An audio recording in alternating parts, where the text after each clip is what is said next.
கேரில் பார்த்தீங்கன்னா அது Honda city பார்க்கலாங்கண்ணா 2012 model petrol வண்டிங்க. வண்டியோட குவாலிட்டி பாருங்கள், புது வண்டிக்கு ஈக்குவலாக இருக்கும். ஒரு சின்ன டென்ட் ஸ்க்ராச்சஸ் எதுவுமே இருக்காதுன்னா வண்டி ரொம்ப தெளிவாக இருக்கும். 100க்கு 100 குவாலிட்டியாக இருக்குங்கண்ணா.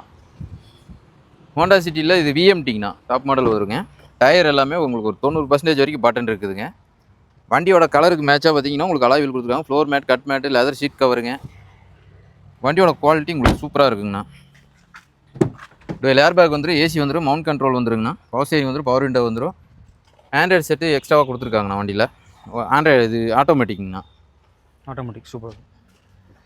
1 lakh கிலோமீட்டர் ஓடிக்குன்னா ப்ராப்பர் ஷோரூம் சர்வீஸ் ரெக்கார்ட்லேயே இருக்குது வண்டி. தாராளமாக நீங்கள் சர்வீஸ் ஹிஸ்ட்ரி செக் பண்ணிக்கலாம். ஸோ இந்த வண்டிக்கு நீங்கள் இந்த குவாலிட்டியில் வண்டி தேடி பாருங்க, கண்டிப்பாக மார்க்கெட்டில் ஒரு 4.5 லட்ச ரூபாயாவது போயிட்டுருக்கும். இந்த வண்டிக்கு நம்ம கோட் பண்ணுற ப்ரைஸ் பார்த்தீங்கன்னா 3,98,000 தான் கோட் பண்ணுறாங்கன்னா, அதுவுமே ஃபிக்ஸட் இல்லை, ஒரு சின்ன நெகோஷியபிளில் கொடுக்கலாம். வண்டி உண்மையிலேயே உங்களுக்கு 100% இருக்குதுங்கண்ணா. பல இந்த கலர் பார்த்தீங்கன்னா உங்களுக்கு பிளாக் கலர் மாதிரி தெரியும், ஆனால் கலர் பிளாக் கிடையாதுங்க. சாக்லேட் ப்ரௌன் வரும். அதில் கொஞ்சம் நேரில் பார்க்கும்போது உங்களுக்கு அந்த டிஃப்ரெண்ட் தெரியும். நம்ம செல்லில் பார்க்குறது உங்களுக்கு பிளாக் மாதிரி தெரியும், ஆனால் சாக்லேட் ப்ரௌன் கலருங்க இது. ஸோ வண்டியோட குவாலிட்டி 100க்கு 100 கேரண்டிங்க. தாராளமாக வந்து பர்ச்சேஸ் பண்ணிட்டு போகலாங்க. லோன் எவ்வளோ பண்ணாங்க? ஆனால் இந்த வண்டிக்கு லோன் ஆப்ஷன் பார்த்தீங்கன்னா உங்களுக்கு சிபில் நல்லா இருந்ததுன்னா ஒரு 3 to 3.5 வரைக்கும் லோன் வாங்கி கொடுக்கலாங்கண்ணா. ஒரு 50,000 டவுன் பேமெண்ட்டில் ஆல் ஓவர் தமிழ்நாடு லோன் பண்ணி எடுத்துக்கலாங்கண்ணா. நேரில் வந்து பாருங்கண்ணா.